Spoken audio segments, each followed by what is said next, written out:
Welcome to the Biblical Languages Podcast, brought to you by Biblingo. We bring together the latest research in linguistics, language acquisition, and biblical studies to better understand the biblical languages and ultimately the biblical text.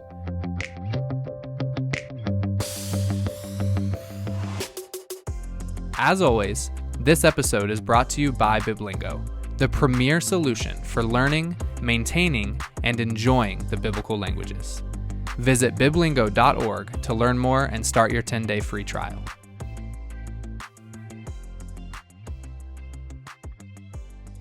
Welcome to the Biblical Languages Podcast, brought to you by Biblingo.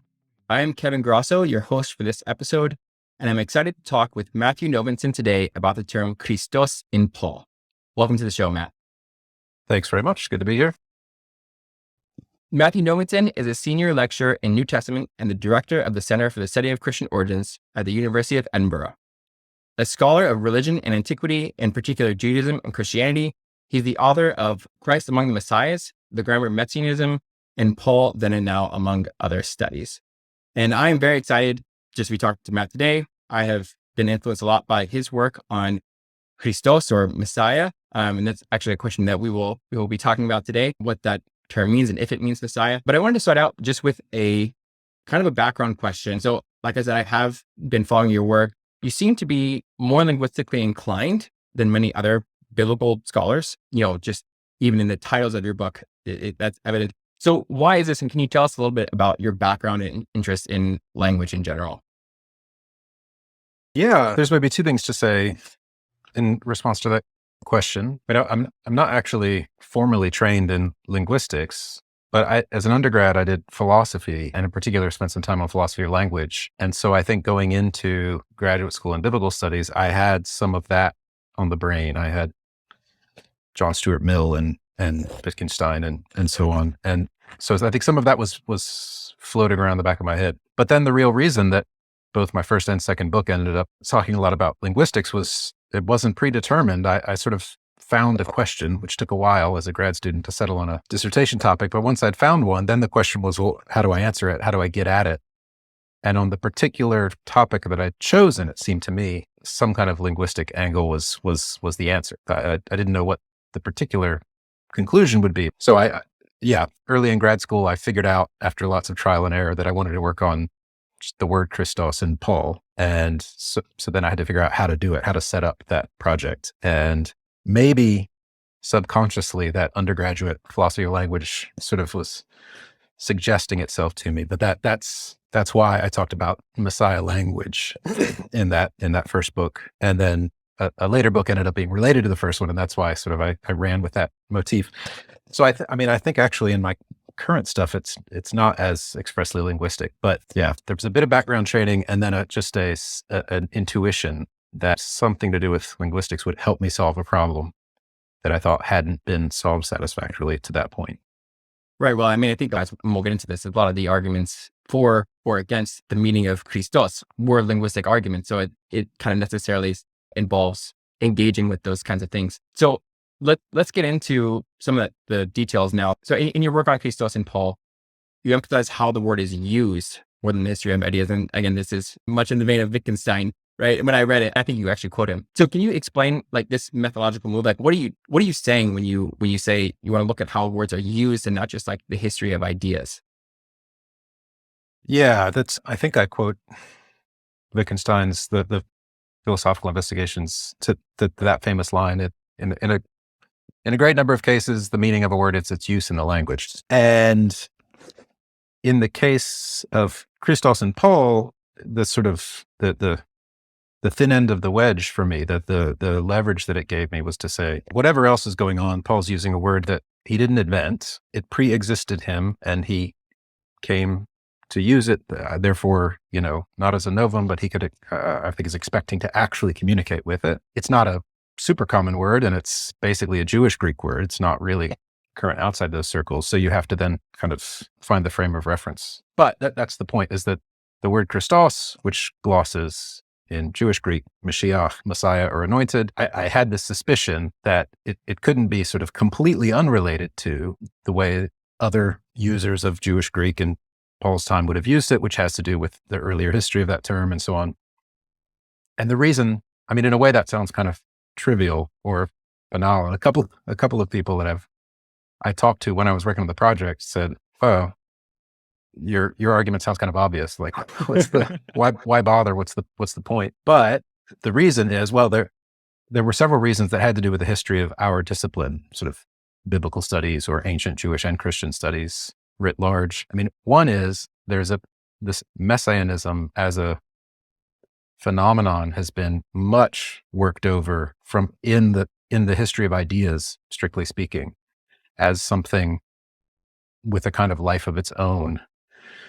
There's a whole tradition of studies of messianism like this in Jewish studies from the 19th century and Wissenschaft des Judentums and so on, and also in Christian theology and biblical studies from that period. The word got like really special treatment as if it was a kind of an animating spirit that drove Judaism and or Christianity onward and so on. I'm enough of a methodological relativist to think, I mean, one can study something in that kind of way. Like you can set up your terms and say, let Messiah mean X and then study it that way. But the case of Paul highlighted the weakness of that kind of approach, which was to say, well, in Jewish Greek texts, Paul has the word more than any other writer anywhere. And yet in New Testament scholarship, he was generally kind of ruled out of court as not relevant to the question of Jewish messianism because of a kind of axiom that New Testament scholars cited that said, well, when Paul says Christos, it's a name, not a title. So it doesn't mean Messiah.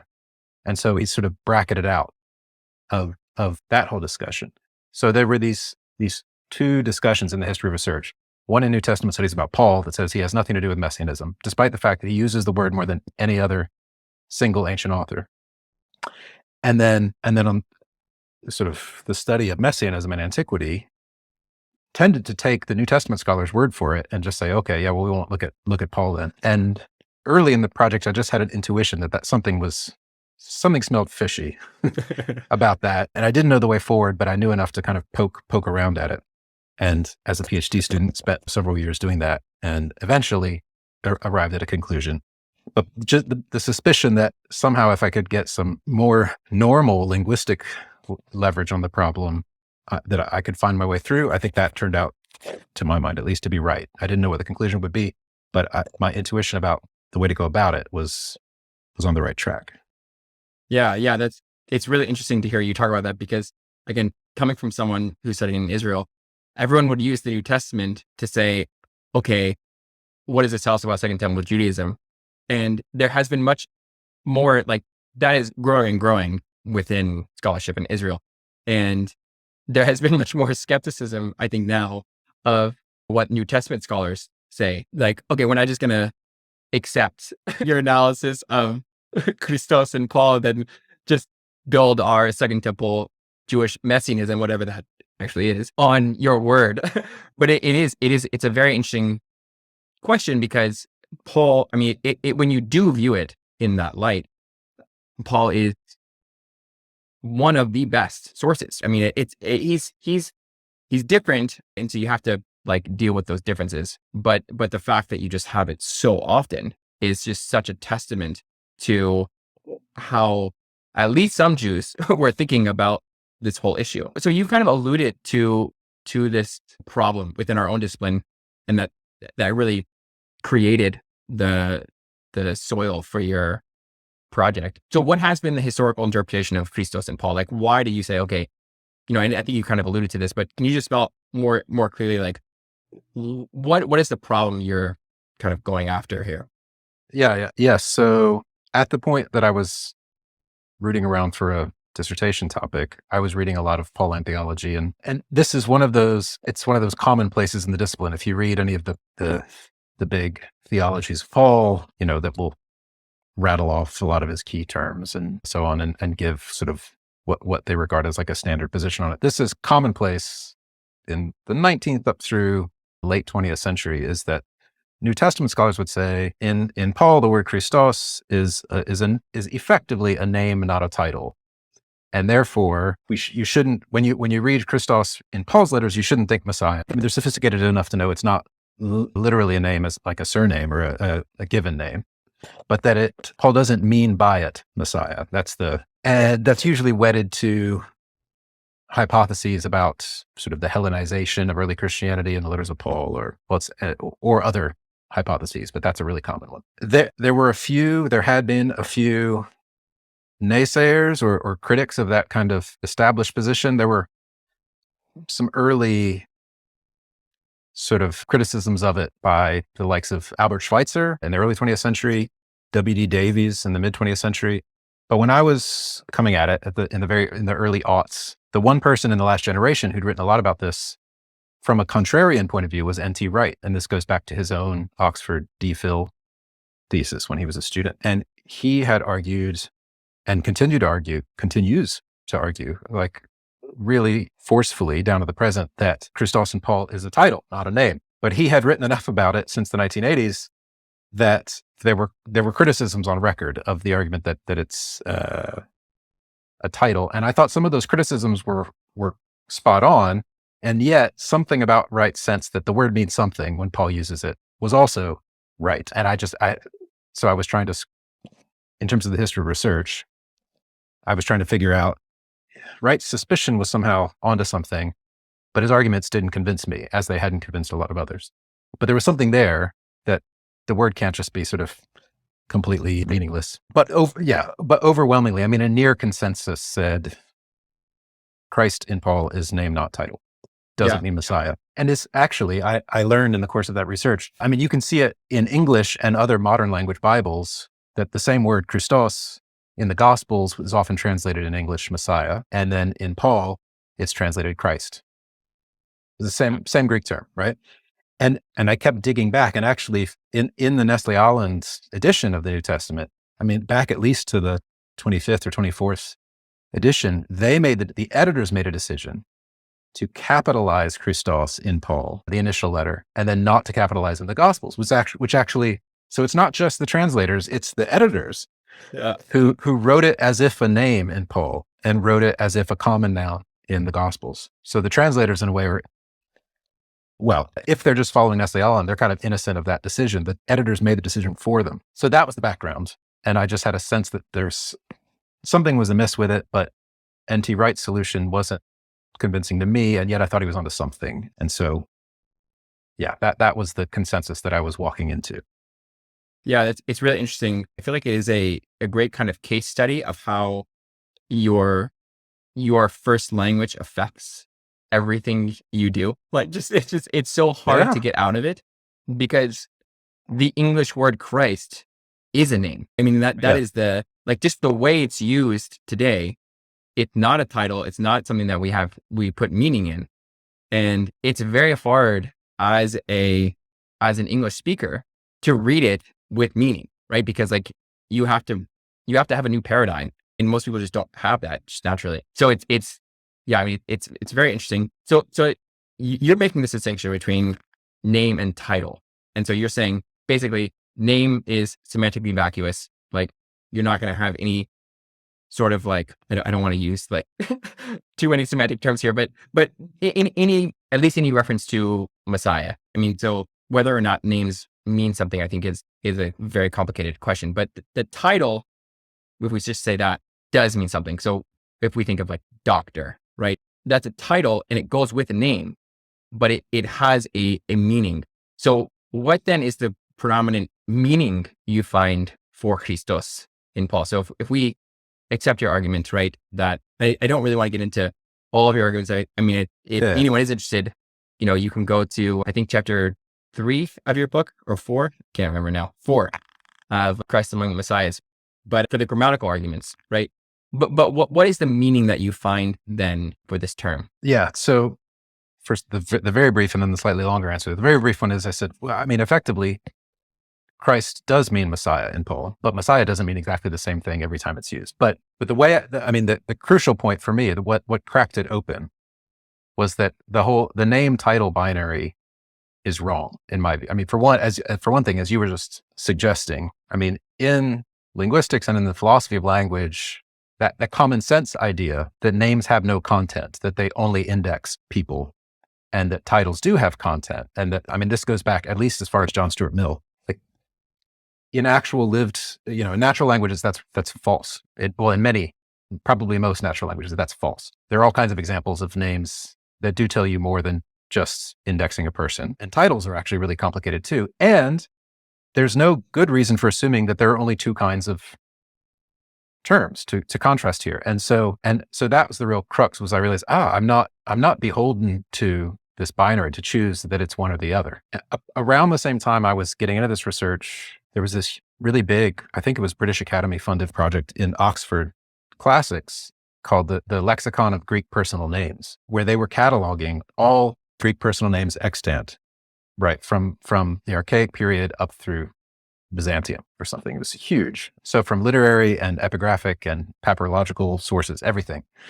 And then they did there were several volumes of analysis of what they were finding. And some of this happened to be coming along around when I was doing this research. And they were kind of classifying types and a whole range of name kind of words in Greek of this period in particular.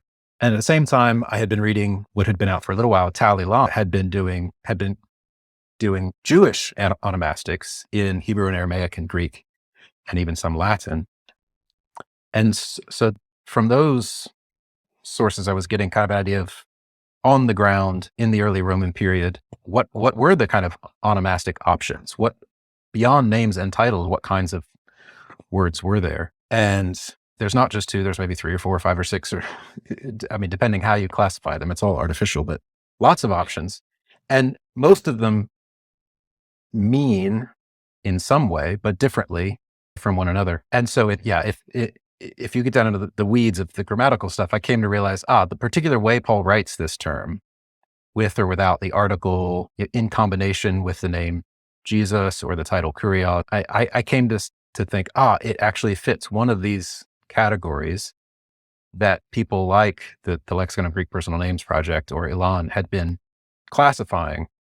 And I thought, it's okay. It's actually not that complicated a question. You just have to throw out that John Stuart Mill kind of philosophical name title binary, and then things begin to fall into place. Yeah. Yeah. Yeah. Well, I mean, my short, concise dictionary definition is Messiah means an anointed or smeared or christened person or thing. So Christos means Mashiach, means Messiah, means anointed one. And then that's, of course, just the beginning, not the end of the matter, because then you have to figure out what kinds of different things can that term pick out, which is what my second book ended up dealing with. So, I mean, I make the interesting decision by the end of Christ Among the Messiahs not to, I mean, I still transliterate Christos as Christ in English in Paul most of the time. Like when I read Jesus Christos in Paul, I don't now translate Jesus capital M Messiah everywhere. Whereas some people like N.T. Wright have gone that route. But because I end up arguing that Christos in Paul is what people do Greek onomastics would call an honorific. So it's very much like the word Augustus, which is neither name nor title. It's not the name Octavian. It's not the title Emperor. But it's this other meaningful epikalumenos, a sort of added name. And so I still, in Paul, I'll still read Jesus Christos, Jesus Christ, but then I'll have more to say about what Christ signifies in Paul's usage. Right. So then I think this whole like capital M Messiah thing is it's a big issue for you, just in your work. Like, what is that? What are we referring to when we use that capital M Messiah? How much of that is a legitimate category? Let's just say people in antiquity, like, would they make a distinction between those two categories? Obviously not linguistically, they wouldn't have capitalized the mem. If someone were to come and say, hey, this is like, in English, we use it with the definite article, the Messiah, or at least by putting stress on we refer to a single person. Do you think that category existed? Obviously, we know lots of things can be messiahs in the sense of like being smeared, anointed. Yeah. But how much is that at play linguistically in the first century? Yeah. So I think, and here, I mean, you probably know even more than I, because I think you're more polyglot than I am. But I mean, I came to think that a lot of these markers that we depend on, I'll speak now of we English speakers, but as soon as you start crossing languages, lots of the most familiar markers break down. I mean, in English language secondary literature, some people would comment about how, well, Paul doesn't use it with the capital M Messiah. But I mean, the problem is lots of languages don't capitalize. Some languages that capitalize don't do it the same way. I mean, like German capitalizes all nouns. Yeah. Whereas we would only capitalize proper nouns, not common nouns. And the article in Greek is just a totally different animal. Well, yes, that the you just article can't. works. Exactly. The article works totally different. That's another one that a go-to argument in the older scholarship said, well, Paul doesn't write Hol Christos much, so he doesn't mean the big guy. So part of my argument was just that the Greek article doesn't work like this. You can't map either capital letters or the use of the article onto our language and then draw conclusions about it, because there's so many variants. I mean, some of our ancient, like Aramaic can definitize, but doesn't have an article. Latin doesn't use an article. Greek does. Hebrew does, but they don't do exactly the same role that ours does. Greek doesn't have an indefinite article, only a definite. They were completely understandable, but there were mistakes about assumptions that really smart exegetes made. So, I mean, I do think that antiquity in some circles, there is such an idea as the Messiah, like the one big guy, but that idea exists along lots of others. Like there are some texts or some circles that assume a plurality of anointed actors. For some of them, they're sort of idealized, imagined future eschatological figures. For some, they're figures of the historical past. For some, they're mundane things, anointed altars or lampstands or rocks. Or so there's lots of variety here. But I think that what I do in that book is try to get Paul into the discussion to say he's talking about at least a Messiah or an anointed figure, and then you have to trace how he uses it that's like or unlike the way the Gospels use it, or the Greek Psalter, or the Psalms of Solomon, or the Dead Sea Scrolls, or all the other people who are using that term. And his usage only makes sense in relation to a whole community of language users, other people using the same term. So yeah, Paul only, unlike some other writers, including some Christian ones and definitely Jewish ones, the only person Paul calls a Christos is Jesus. But it doesn't necessarily follow from that he has a kind of preformed idea of that one big guy who we all know what his job is and he'll come eventually. It might be that it's only as definite as it is in Paul because it's already attached to the person Jesus. Right. Or it's both a could be reflection true. of something that he thought afterwards. Yeah, but you can't tell any of that just from the facts of the article or not. Right. It eventually you have to get down to interpretation of whole sentences and paragraphs and so on. Yeah. Yeah. So let's do that with Paul a little bit. Here's kind of the way I view your book, the first book. You have this grammatical argument. You say, okay, grammar is not going to solve for us the issue of whether Christos means Messiah or is semantically vacuous. So it's not going to tell us either way. But texts that talk about Christos in Paul are going to reveal how he's using that. And if we compare that to ways in which other texts, for example, that we know are using Christos as Messiah, and we can see they're similar, then we can say, okay, Paul is also probably using it with a meaning, or with a similar kind of title. Is that a fair assessment of your general game plan? Yes, that's right. That's what the main title, Christ Among the Messiahs, means. You have to get Paul's usage and triangulate it with other contemporary usages, and that's how you can establish. So if you do show that Christos means Messiah, given a few texts, right, does that then make every other text just as relevant? In the sense that, like, one of the passages you go to is Romans 9:4-5. I think even here, many scholars say, okay, Christos means Messiah, at least here in Paul. So if we kind of grant that, then, and grant your grammatical arguments in general, that like these are not arguments against it, then are we justified in seeing every reference to Jesus as Messiah, as a messianic text? Yeah, basically, yes. The way I did it in that chapter was a bit risky in that, and I try to, I think, spell this out in that chapter, but I have a chapter called Christ Passages in Paul, which has 9 or 10 texts that I say, let me show you, right? And here I'll give you several pages of exegesis and discussion on Romans 1, from the seed of David according to the flesh, Romans 9, from the Israelites comes the Messiah, etc. 1 Corinthians 15, where he raises the dead and hands over the kingdom to the Father, etc., etc. And I say there, but I'm sure to some readers, I didn't give this impression. I say, my point is not that there are precisely 9 passages where Christ means Messiah in Paul.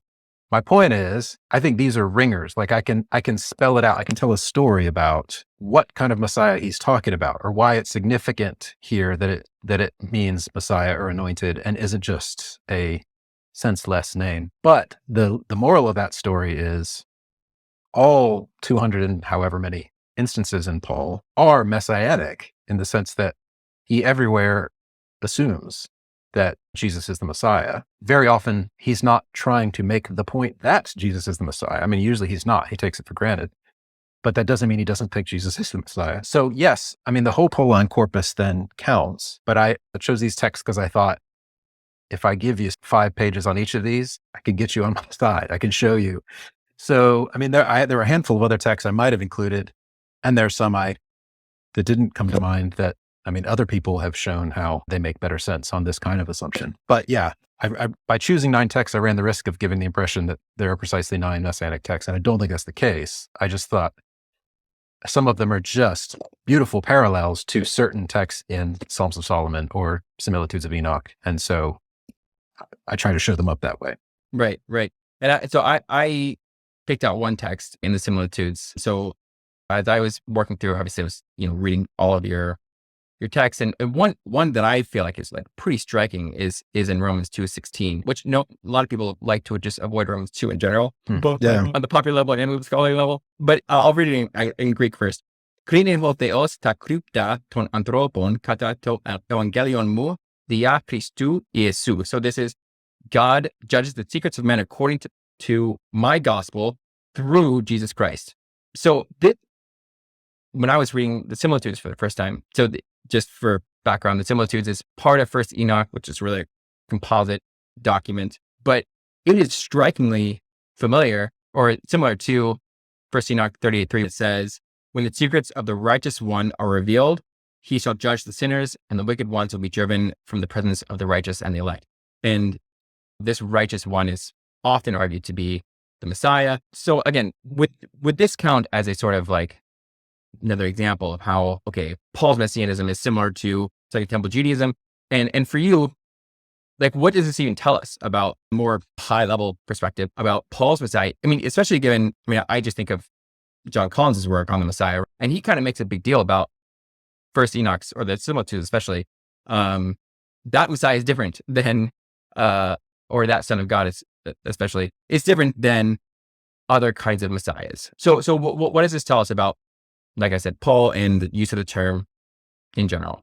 Yeah, no, that's a really good observation. So yes, I think you're right. Romans 2:16 is, it's certainly messianic, like I think more or less all of Paul's mentions of Christ are. But here, there's a very particular reference to a sort of messianic role that does line up in a really interesting way with the Similitudes of Enoch.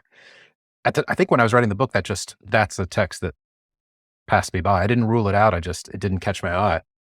Around the same time, actually almost exactly when I was writing that book, this is one of those episodes that like strikes fear in the heart of PhD students. But I found out near the end that James Waddell, who was doing a PhD at Michigan with Gabriele Boccaccini at the time, was writing on Messiah and Paul. And I was horrified, right, that my whole project would be worthless.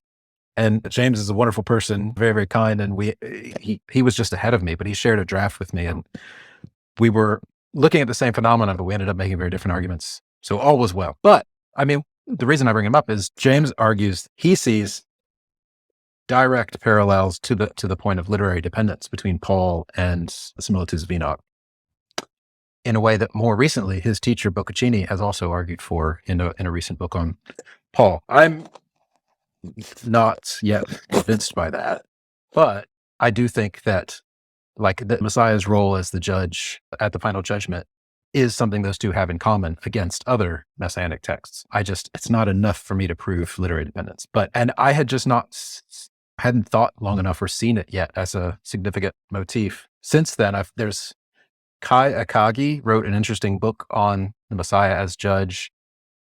in early Jewish texts, and he especially brings it out in the Acts of the Apostles because it's a big theme in some of the speeches in Acts 10 and 17. And there's a PhD right now at Munich by a guy named Clay Mock that's looking at the Messiah as judge and other things, but in the similitudes and in Revelation of John. So I think you're quite right. I think that just sort of went over my head back when I was doing this initial research. Well, I think it's it's interesting because it's actually in Isaiah 11 that I think it is the root of it all, the root of Jesse. And then, in verse 4, it says he will judge the nation. Yeah. And it's interesting because I agree with the passage that you picked in the sense that when you pick a passage like this, it like, especially on a popular level, but also within the scholarly world, people tend to think of Messiah in a very specific way, son of David, king, right? And not typically as judge.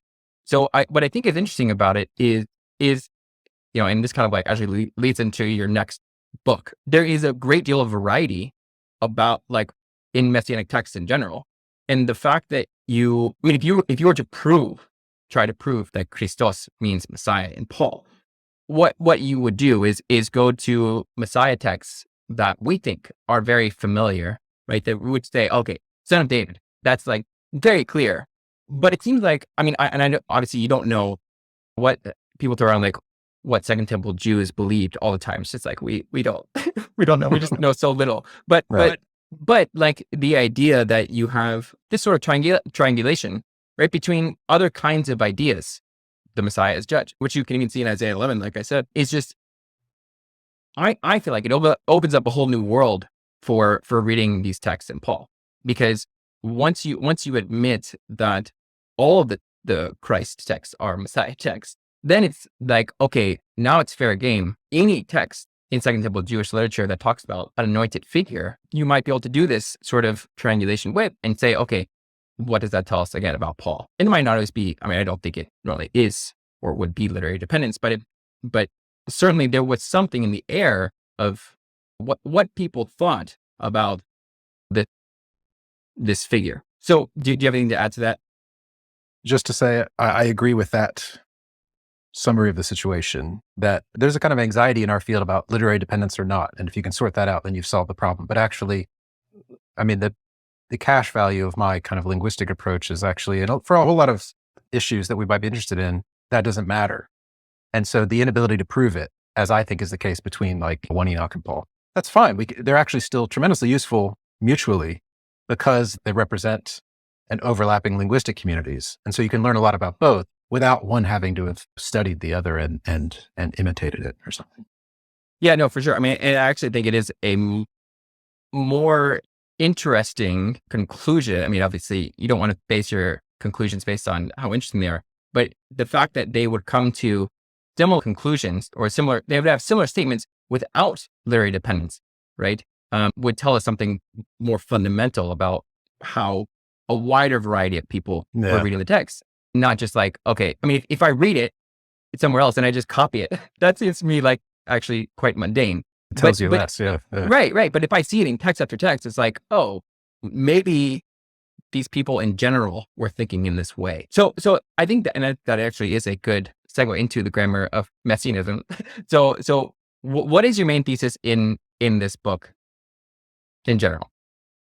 Yeah, so that book, which has a little bit of New Testament in it, but it's just about Messianism and Messianic texts generally, most of which I look at are Jewish, some of which are Christian, because I say, well, anyone who uses the terms is relevant if I want to kind of follow the way the words are used. So, the big picture argument is we can usefully, and we should think about Messianism from a linguistic perspective as a language game, and not just as the way it had usually been done to this point, as a kind of a juggernaut in the history of ideas, where books of that type, start by saying, this is a book about the Messiah. Let the Messiah mean, quote, something like the eschatological redeemer who will appear at the end of days and make all things right, something like that. And then they go look for texts that talk about the eschatological redeemer who appears at the end of days and makes all things right. Many of which figures are not called Mashiach, Christos, or anything else in the sources, like the Son of Man in Daniel 7, or the white bull in the animal apocalypse of Enoch. Those get written about as part of the history of the Messianic idea. which could be useful if you go with the artificially stipulated definition. But on the other hand, other texts that use the word Mashiach Christos a lot are ruled out of those histories of ideas, like Paul, for instance, or there were other interesting exceptions to me, like Cyrus II in Isaiah 45, who's called the Lord's Mashiach, but he doesn't count because he's not the big guy. Or Bar Kokhba gets lots of messianic exegesis in the Talmud, is often ruled out of these discussions because, well, he's just a military figure. He's not the Messiah. And I was interested in saying, well, what if you just, it's kind of a simple idea. What if we just gathered up everybody who's called a Mashiach Christos and then see, what they have in common, or what are the rules that make sense of that? So I'm just going to step out of the big history of ideas discussion. And I'm not looking for eschatological redeemers. I'm looking for anyone who's called a Christos Mashiach. And there will be some pagan kings like Cyrus, and there will be a whole bunch of priests, and there will be some exorcists like Jesus, and there will be some warriors like Bar Kokhba, and there will be a number of kind of other imagined figures of various sorts. And I just want to tell that story. I want to see, what do those figures have in common, and are there certain types? Are they, and so that's what I try to do in the book. So the thesis is Messianism is, among other things, we can think of it usefully as a language game, as the use of this particular term, almost inevitably with reference to certain biblical texts that authorize these kinds of usage. Like, the classic example is Isaiah 11, which you mentioned before. Yeah. So that's what that book does. Right. So I guess you did publish very recently kind of a compilation of things on Paul. One just sort of natural question is, how did this change the way you read Paul, if at all? So in your first book, you say, okay, Christ among the Messiahs, but you really are focusing on how Paul is using that word. And then it felt like in the Grammar of Messianism, you're really just, if you read your conclusion of that book, it's kind of just like your conclusion expanded in some ways. Like, okay, well, what if we start to read all the Messianic texts, and what would that tell us about Messianism? So looking back now, did that study affect the way you read the Messiah in Paul? Yeah. Yes, certainly it has. It's funny. It's just the way my research career has gone, is I've kind of pinged back and forth. I've started out with a book on Paul, Christ Among Messiahs, was my PhD thesis, that had a lot of kind of Jewish studies context for it, but it was a 75% a Paul book. And then after that, I just wanted not to work on Paul or the New Testament for a while, right?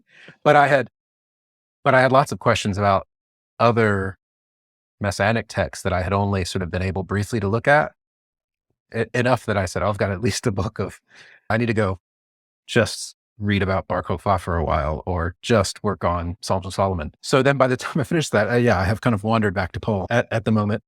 So since I wrote that first book, and then as I was doing the second one, there were things like the Messiah as judge in Romans 2 that I hadn't even thought about when writing the first book, that have begun, as I was saying, now if I were choosing a list of passages to talk about, I might choose that. There are also other people in the interim who have been working on these kinds of questions, sometimes in interaction with my first book, sometimes not, but where other people have solved the problems that didn't occur to me.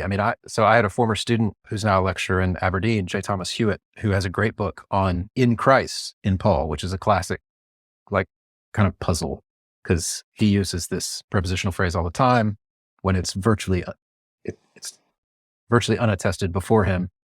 And what exactly it means is kind of a puzzle, and you get lots of weird theories about special uses of the preposition in the dative case and so on. And Hewitt gives what I find a really compelling argument about how it makes sense in terms.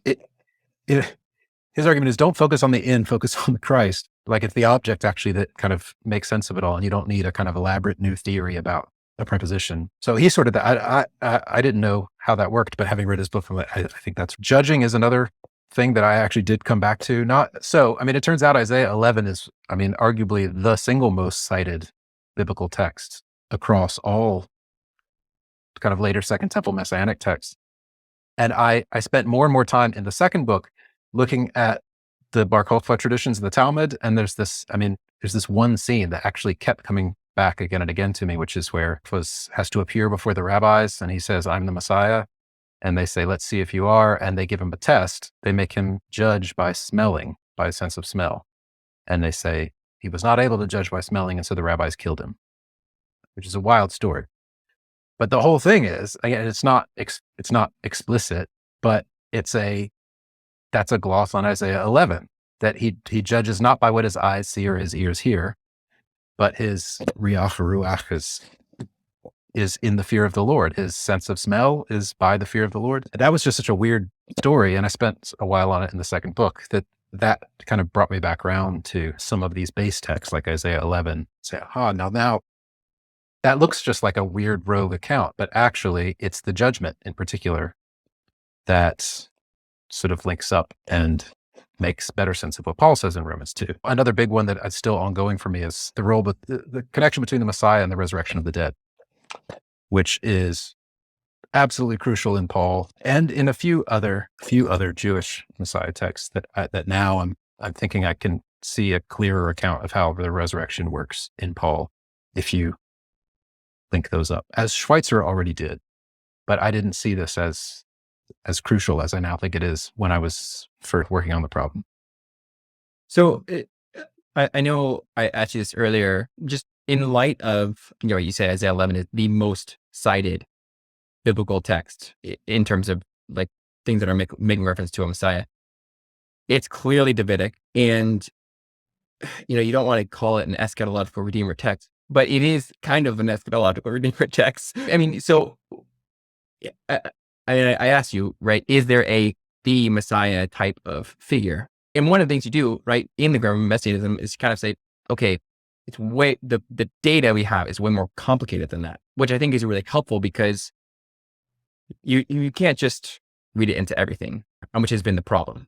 But it is interesting that across a large swath of different Second Temple Jewish texts, well, and some later, of course, the Talmud is obviously its own animal, but you do have this reference to Isaiah 11. Is that a category? I mean, is that an exceptionally important category? Like, how should people think about this? And I guess this actually leads to some of your work on Paul and your back and forth with the Willits, where you kind of criticize him for reading Paul through like Davidic messianism. So what is your kind of pushback on that idea of Davidic messianism, and is there a special category at all for the Messiah, even if you wouldn't say Christos to refer to it in Greek? Is there that category in the thought world? Yeah. So Joel Willits is another he's done great recent stuff on Messianism and the sort of hinterland between what we call Jewish and Christian in this period. So his book on Matthew, I found really helpful when doing my stuff on Paul. So he had written a very good article on Messianism in Galatians, and he was arguing sort of that Paul's Messianism in Galatians is expressly and really significantly Davidic, and that once you see that, then that dominoes fall and it sort of solves a lot of problems. I mean, I actually agree that Paul's Messiah is a Davidic Messiah, because as per our earlier discussion, like if my argument's right, as I think it is, then all Paul's uses of the term are relevant, right? There's not, I mean, there are certainly rhetorical and situational differences amongst the letters, but I think it's a sound assumption that he has a kind of core idea about who Jesus is. He's certainly the Christos, and the kind of Christos he is, because there are all kinds, but, he's certainly not an anointed priest like Aaron. He's not, if you use like the John Collins categories, he's not exactly an angel, although he's more than just a human. But he is specifically from the seed of David, Romans 1. He's specifically the root of Jesse, Romans 15. So it's not, there's no question there. Like, he is a Davidic Messiah. My disagreement with Willits is that Willits, I think it's fair to say, like, he has more of an idea, which is, I mean, his view is probably the majority view. So it's not a silly one. I just happen to think it's not right.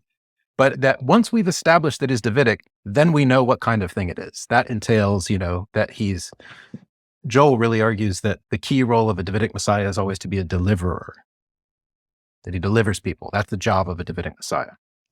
And so he makes what's a pretty suggestive, a powerful reading of Galatians 1, where it's the Son of God gave himself for our sins to rescue us, ruomai, deliver us out of the present evil age. And Willett says, aha, see, this is Davidic Messianism, because Davidic Messiah is a rescuer, deliverer. That's what Jesus is doing here. So even though Galatians doesn't mention David or Jesse or any of those things, that's the kind of substructure. So my disagreement, I don't quarrel with the claim that Jesus is a Davidic Messiah. I just think that within the category of Davidic Messiah, there's lots of different ways that can go. Like your earlier suggestion about, people don't always think of a Davidic Messiah as a judge because they assume he's a warrior.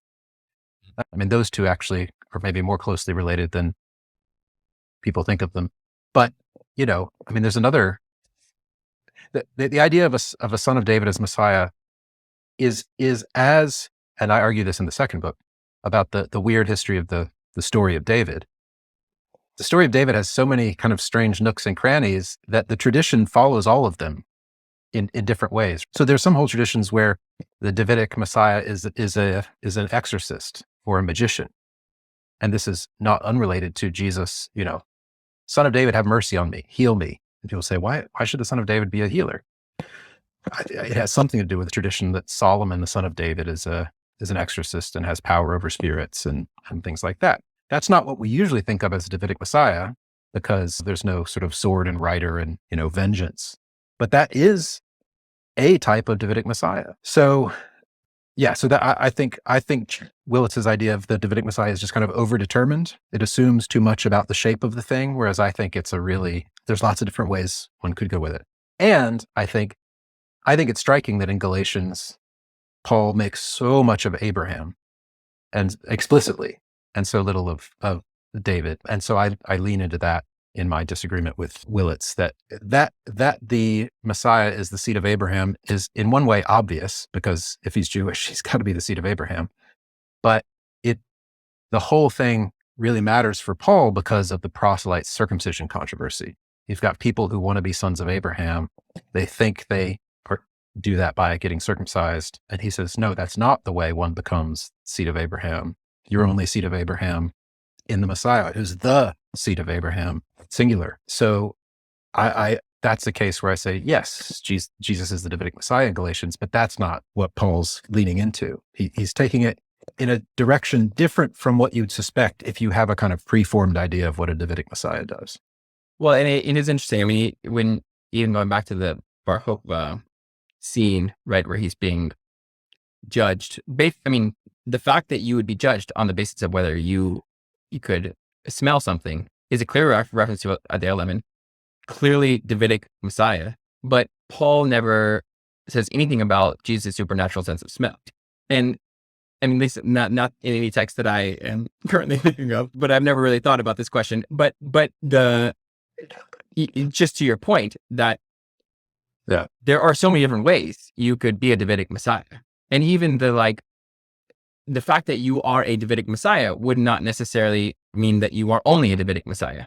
I think you can see all kinds of different, I just think of Hebrews, it's very clear that, for the author to Hebrews, Jesus is absolutely a priest, but you don't have that idea as much in Paul if you have it at all. So this, I can totally see your point. And I think then correct me if I'm wrong here, the deliverance idea would flow the other way. So Jesus is called a deliverer.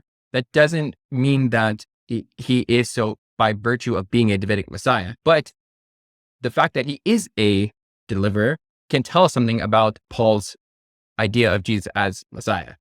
Not to say that because he's a Davidic Messiah, he must deliver, but because Paul says that he's a deliverer, for Paul, that's the kind of Messiah he is, which again is helpful in defining who Messiah is. So tell me, and this will be the last question before we just have a couple wrap up short ones, but what is the significance then of Messiah as son of Abraham in Galatians 3? And do you see that anywhere else in the literature?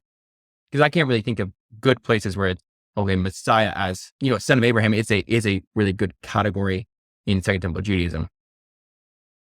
Yeah. No, I think you're right. I don't know I know of bodies of text that are all about how the Messiah has to be a son of Aaron or how he has to be a son of David. And I don't know of any such body of texts except Galatians that is kind of hammering the point that he has to be a seed of Abraham. I think there's two reasons why it comes up in Paul. One is the proselyte circumcision controversy. That's the occasion for it. And if you could see sort of the corner Paul's arguing, you could see why he would double down on that claim. I think he would have thought that claim to be true anyway, but you could see why he doubles down there. I do think there is a logic to it that actually I think is related to broader Jewish messianic speculation in this period. And the key to this, I think, is where Paul says in Galatians, and only in Galatians, that he says that God promised to Abraham the Spirit, which is not explicit in any text of Genesis that we have, that what God promised Abraham is the Spirit. And so that's a famous puzzle. People like to say, where did he get that from? Like he promises Abraham a name and a people, etc., and a land, but he's promising the Spirit. So I think I'm persuaded here by Matthew Thiessen has a really excellent reading of this text. I think that he says that Paul cites half of what God says to Abraham when he says, look at the stars, so shall your seed be. I mean, in Genesis, what he says is, count the stars if you can, so shall your seed be. But all Paul quotes is, so shall your seed be. I mean, like the stars. And Thiessen argues, and I think this is absolutely right, that Paul sees that as a reference to the resurrection, that Abraham's seed will be like heavenly bodies or heavenly beings in the resurrection. And the Spirit is the fulcrum for that, because 1 Corinthians 15, what kind of bodies will the resurrected righteous have? They'll be pneumatikos, spiritual. So I actually think there is it takes a couple of steps to get there, but it is actually recognizable in terms of messianic speculation. This is connected to what I mentioned before about, I think, the Messiah being related to the resurrection of the dead is key. And for Paul, the kind of the red thread there is Spirit, or pneuma. And that is a key connection to the Abraham story, because right, Messiah, Christos, Mashiach discourse, I mean, it gets up and running in Leviticus with the priests, and then in Samuel Kings with the kings, with David and so on. And so, but in Genesis, and Genesis is one of Paul's most cited texts, and in particular the Abraham cycle, this thing about what God promised Abraham. And I think the promise of the Spirit is related to resurrection. And that is a job that the Messiah does elsewhere in the tradition, is appearing at the end and maybe waging war, maybe judging, maybe raising the dead. And the resurrection of the dead is absolutely central for Paul. Yeah, that's super interesting. So the next and final question is, do you have something you're working on in this vein? You've alluded several times to resurrection and messiahship, which is a really interesting topic in and of itself. Obviously within Israel studies, Israel Knoll has, suggested this kind of thing, but are you working on this, idea of linking Paul's messianism to resurrection and or if not in general, like what are you working on? Yeah. Yes. So I'm nearly finished, knock on wood, nearly finished one book and starting another. The one that's nearly finished, the subtitle hopefully is going to be Judaism and Immortality in the Letters of Paul. And it is this point. It dialogues with the whole debates over whether Paul has a critique of Judaism, etc. The spoilers, no, not really, except that he is obsessed with the idea of the imminent resurrection and the glorified state, which is not a mundane pattern of religion of any kind, Jewish, Christian, or otherwise. And so, yes, I'm trying to put all the pieces together of this argument of basically if my first book was right in saying that Christ means Messiah and Paul, what does that tell us? What problems does it solve? And I think one of the biggest ones is the relation to resurrection, and then how resurrection into an immortal state, like the life of the angels, is sort of not exactly what we think of as Judaism or as Christianity, actually. And then I'm starting to write a commentary on Philippians, Paul's letter to the Philippians. One of my teachers once told me, if you write a monograph, you can pick all your evidence. So it's easy to pull off your argument. But if you write a commentary, you have to account for everything. You can't pick and choose. So I'm going to try to do that. Yeah, the problem, of course, is you then have to write a commentary on really all of Paul. I mean, if you're gonna do it right. It's a really tough thing because, you can't cite every text, but it all needs to be cohesive at least. Yeah, well, thank you so much. This was a lot of fun. That's all we have time for on this episode of the Biblical Languages podcast. Thank you, Matt, for joining us. Yeah, thanks for your time. And thank you to all of our listeners out there who have taken the time to listen to the Biblical Languages podcast brought to you by Biblingo. We hope you enjoyed the episode. Thank you for listening to the Biblical Languages podcast brought to you by Biblingo. If you enjoyed this episode, be sure to subscribe on your favorite podcast app and leave us a review. You can also follow Biblingo on social media to discuss the episode with us and other listeners. And don't forget to visit biblingo.org to start your 10-day free trial of Biblingo.